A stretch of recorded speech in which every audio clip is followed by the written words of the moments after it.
Лұқпан Хәкімнің ғибратты ғұмыры. Лұқпан Хәкім Алланың әулие құлдарының бірі болумен қатар, әдеппен сөйлейтін, парасат пайымы жоғары кісі болған. Сондықтан болар, оның есімі Құранда аталады. Дәуіт пайғамбардың тұсында өмір сүрген ол қара нәсілді құл болған екен. Алайда әдемі сөздерімен, ерекше білімдарлығымен басқалардан оқ бойы озық тұрған. Осыны аңғарған біреу оған бір жолы: мал баққан қойшы болсаң да, ел осы неліктен сенің сөзіңе құмар деп сұрағанда: өйткені мен көзімді харамға жұмдым, тым еркіне жібермей тілімді тістедім, аз тамақтандым, уәдемде тұрдым, маған қатысы жоқ нәрселерге көңіл аудармадым деп жауап берген екен. Лұқпанның қожайыны бір қой сойып, соның ең жақсы жерінен кесіп әкелуін тапсырғанда, ол ойланып жатпастан сойған қойының тілі мен жүрегін кесіп әкелген екен.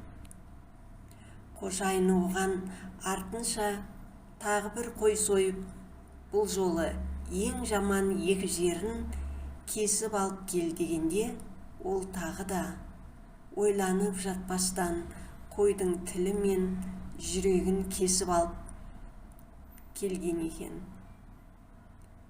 Бұған таң қалған қожайынның оның мәнісін сұрағанда: таза болса тіл мен жүректен асқан жақсы нәрсе жоқ, ал арам болса тағы да тіл мен жүректен асқан жаман нәрсе болмайды деп түсіндірген екен.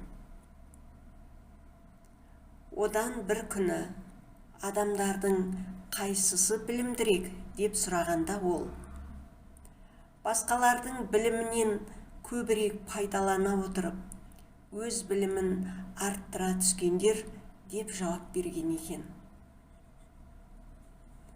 Мына даналық сөздерді де сол айтқан: төрт жерде төрт нәрсені сақтау, екі нәрсені ұмытпау, екі нәрсені керісінше тез ұмыту керек.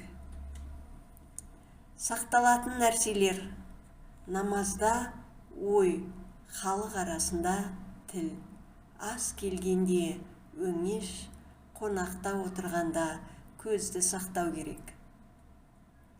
Ұмытпайтын нәрселер: Алланың ұлылығы мен өлімді ұмытпау керек. Тез ұмыту керек нәрсе: біреуге жасаған жақсылығың мен саған жасаған басқаның жамандығы.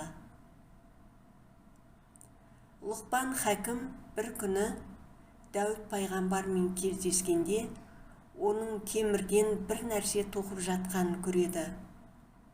Бұның не нәрсе екеніне таңырқаса да, үндемегенді жөн көріп, сабыр сақтайды. Біраздан кейін Дәуіт пайғамбар темір сауытын үстіне кигенде барып, істің мән жайын түсінеді. Дәуіт пайғамбар оған қарап: бұл киім соғыста адам денесін жарақаттан сақтайды деген кезде, өз ісіне іштей масаттанған Лұқпан: сабыр сақтаған қандай жақсы, артынша жаның жадырап сала береді деген еді.